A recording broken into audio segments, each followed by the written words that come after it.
வணக்கம். அமெரிக்கா வந்து ஒரு சில கண்ட்ரி அவங்க கண்ட்ரோல் கீழ வச்சுக்கணும்னு பார்க்குறாங்க. அது எந்தெந்த கண்ட்ரி, அதனால அவங்களுக்கு என்ன பயன் அப்படிங்கிறத பார்க்கலாம். இது மாதிரி ஃபினான்ஷியல் ரிலேட்டடான இன்ஃபர்மேஷன் தெரிஞ்சுக்கிறதுக்கு என்னோட யூடியூப் சேனலை சப்ஸ்கிரைப் பண்ணுங்க. என்னோட இன்ஸ்டாகிராம் பேஜை ஃபாலோ. யூஎஸ் வந்து ஒரு 4 கண்ட்ரியை டார்கெட் பண்றாங்க. Venezuela, Greenland, Panama and Canada. Peninsula கண்ட்ரியில் வந்து ஆயில் வந்து அதிகமாக கிடைக்குது. பட் ஆனால் அந்த கண்ட்ரி வந்து வெரி பூவரா இருக்கு. இன்ஃப்ராஸ்ட்ரக்சர் வீக்கா இருக்கு. ஜென்ரேட் பண்ற ஆயில் வந்து ஃபுல் பொட்டன்ஷியலா யூஸ் பண்ண முடியல. இப்போ இந்த ஆயிலை கண்ட்ரோல் பண்ணோம்னா குளோபலா வந்து ஆயில் பிரைஸை இன்ஃப்ளூயன்ஸ் பண்ண முடியும் அப்படின்னு நினைக்கிறாங்க. இந்த ஆயில் பிரைஸ் இன்க்ரீஸ் ஆனதுனால டிரான்ஸ்போர்ட் காஸ்ட் இன்க்ரீஸ் ஆகும், ஃபுட்டோட காஸ்ட் இன்க்ரீஸ் ஆகும். யூஎஸ் வந்து மினரல்ஸ்காண்டி கிரீன்லாண்டை டார்கெட் பண்றாங்க.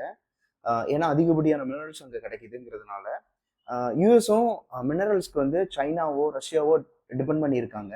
இப்போ அந்த கிரீன்லாண்டை வந்து அவங்க கண்ட்ரோலுக்கு கீழே கொண்டு வந்துட்டா சைனாட்டையோ ரஷ்யாட்டையோ டிபெண்ட் பண்ணி இல்லாமல் இருக்கலாம். மினரல்ஸ்னால அவங்களால ஈவி கார்ஸ் வந்து ஈஸியாக ப்ரொவைட் பண்ண முடியும். இந்த மிசைல்ஸ் அண்ட் டிஃபென்ஸ் செக்டார் வந்து அவங்க வேற கண்ட்ரியை டிபெண்ட் பண்ணி இருக்குன்னு அவசியம். பனமா மூலம் தான் வேர்ல்டோட 5 to 10% வந்து ட்ரேட் நடந்துட்டு இருக்கு.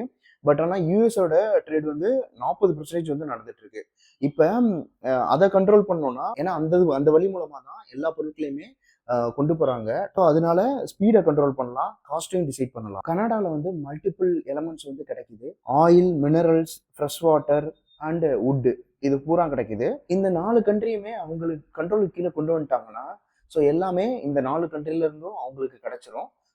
அவங்க ஆயில் ப்ரைஸை டிசைட் பண்ண முடியும், ஒரு பொருள் டிரான்ஸ்ஃபர் ஆகிறது ஸ்பீடை டிசைட் பண்ண முடியும், காஸ்ட்டை டிசைட் பண்ண முடியும்.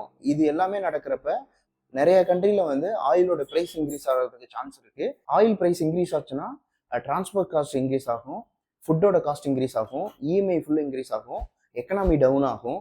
ஸோ இது மாதிரி நிறைய இஷ்யூஸ் கிரியேட் பண்றதுக்கான சான்சஸ் இருக்கு.